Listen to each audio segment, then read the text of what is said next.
সালেহা আপনি লিখেছেন গর্ভাবস্থায় চেয়ারে বসে নামাজ আদায় করা যাবে কিনা। আল্লাহ সূরা বাকারার 286 নম্বর আয়াতে বলেছেন, লা ইউকাল্লিফুল্লাহু নাফসান ইল্লা উসআহা, মানুষকে আল্লাহ তাআলা তার সাধ্যের বাইরে কোনো কিছু চাপিয়ে দেন না। ইমরান ইবনে হুসাইন রাদিয়াল্লাহু তাআলা থেকে একটি হাদিস বর্ণিত হয়েছে সহিহ বুখারীতে।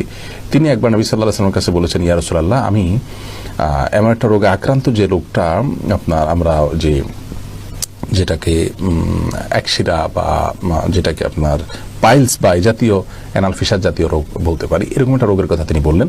তখন নবী করিম সাল্লাল্লাহু আলাইহি সাল্লাম তাকে বললেন, তিনি বললেন যে অবস্থা আমার সালাত পড়তে কষ্ট হয়। তখন তিনি বলেছেন, তুমি দাঁড়িয়ে সালাত আদায় করো যদি পারো, আর যদি না পারো তাহলে বসে পড়বে, আর না হলে তুমি কাত হয়ে বা শুয়ে পড়বে।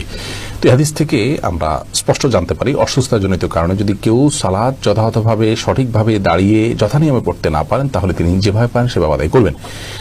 গর্ভাবস্থায় অনেক মেয়েরা খুব বেশি দুর্বল হয়ে পড়েন, শরীর ভার হয়ে পড়ে। এই অবস্থায় রুকু সিজদা উঠা বসা করাটা বিশেষ করে লাস্ট স্টেজে এসে অনেক সময় কঠিন হয়ে যায় এবং শরীরের যে ভারসাম্য আছে ধরে রাখতে পারেন না এবং পড়ে গিয়ে ক্ষতিগ্রস্ত হওয়া এবং গর্ভস্থ সন্তান ক্ষতিগ্রস্ত হওয়ার আশঙ্কা থাকে।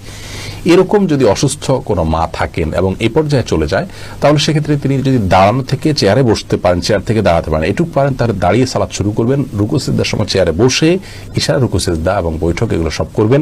আবার পরবর্তী রাকাতের জন্য তিনি দাঁড়িয়ে যাবেন যদি এটা তিনি করতে পারেন। আর যদি এটুকু কাজও তার জন্য রিস্কি হয় বা কষ্টকর হয় বা দুঃসাধ্য হয়, তাহলে সেক্ষেত্রে তিনি চেয়ারে বসেই সালাতের শুরু থেকে শেষ পর্যন্ত সালাত আদায় করতে পারবেন।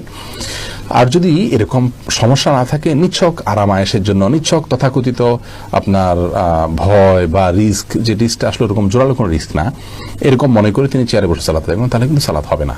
তার অবস্থাটা কতটা আপনার নিরুপায়ের অবস্থা সেটা আগে বের করতে হবে। যদি তিনি সত্যি নিরুপায় হন এবং রিস্কটা প্রবল থাকে উঠা বসা করে সালাত যথাযথভাবে করতে গেলে, তাহলে সেক্ষেত্রে অবশ্যই তার জন্য বসে সালাত আদায় করার সুযোগ আছে চেয়ারে।